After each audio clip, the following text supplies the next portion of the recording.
ಆತ್ಮೀಯ H16 news ಅರ್ಥಾತ್ ಸೀತಾರಾಮ್ಗೆ ಸ್ವಾಗತ. ನಾನು ನಿಮ್ಮವ MI ಅಥವಾ ಮಲ್ಲಪ್ಪ ಜೋತಾವರ್. ಮತ್ತೆ ಚುನಾವಣೆ ಬರಲಿದೆ. ಯಾವುದ್ರಿ ಚುನಾವಣೆ? 22 ಐತಿಲ್ರಿ ವಿಧಾನಸಭಾದ್ದು ಅಂತ ನೀವು ಕೇಳ್ಬೋದು.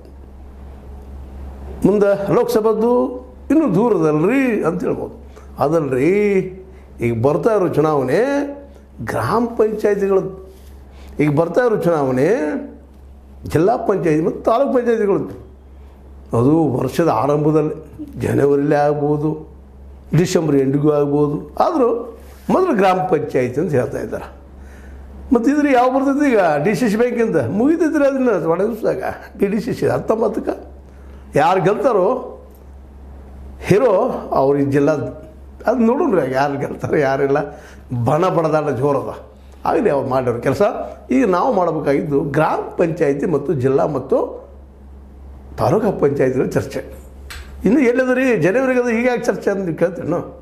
ಇಲ್ಲ, ಚರ್ಚೆ ಮಾಡಬೇಕಾಗ್ಯದ. ನಮ್ಮ ಗ್ರಾಮಸ್ಥರನ್ನ ಎಚ್ಚರಿಸ್ಬೇಕಾಗ್ಯದ, ನಮ್ಮ ಮತದಾರರನ್ನು ಎಚ್ಚರಿಸಬೇಕಾಗ್ಯದ. ಮತದಾರರು ಈ ದೇಶದ ಬದಲಾವಣೆ ಗುರು, ಬದಲಾವಣೆ ದೇವರು.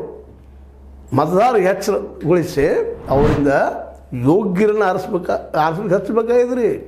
ಯಾಕಂತಂದ್ರೆ ಇವತ್ತು ಎಲ್ಲ ಕಡೆ ಗ್ರಾಮ ಪಂಚಾಯತಿ ಹಿಡ್ಕೊಂಡು, ಜಿಲ್ಲಾ ಪಂಚಾಯತಿ ಹಿಡ್ಕೊಂಡು, ತಾಲೂಕು ಪಂಚಾಯತಿ ಹಿಡ್ಕೊಂಡು ಎಲ್ಲ ಕಡೆ ಲಂಚ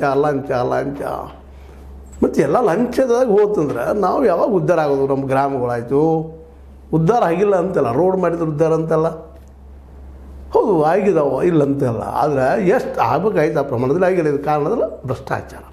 ಇದು ಹೋಗಲಾಡಿಸೋರು ಯಾರು? ಕೋರ್ಟ್ ಅದರಿ, ಮತ್ತೇನು ಓದರಿ, ರಾಜಕಾರಣ ಬದಲಿಸಿ ಇಲ್ಲ. ಕೋರ್ಟಿಗೆ ಪಾಪ ಅದು ಲಿಮಿಟೇಷನ್ಸ್ ಇದ್ದಾರೆ. ಸಾಕ್ಷಿ ಬೇಡ್ತಾರೆ. ಲಂಚ ತೋರು ಸಾಕ್ಷಿ ಎಂದು ಹಾಕೋದಿಲ್ಲ, ಸಿಗೋದಿಲ್ಲ. ಭಾಳ ಬೆರಕಿರ್ತಾರೆ.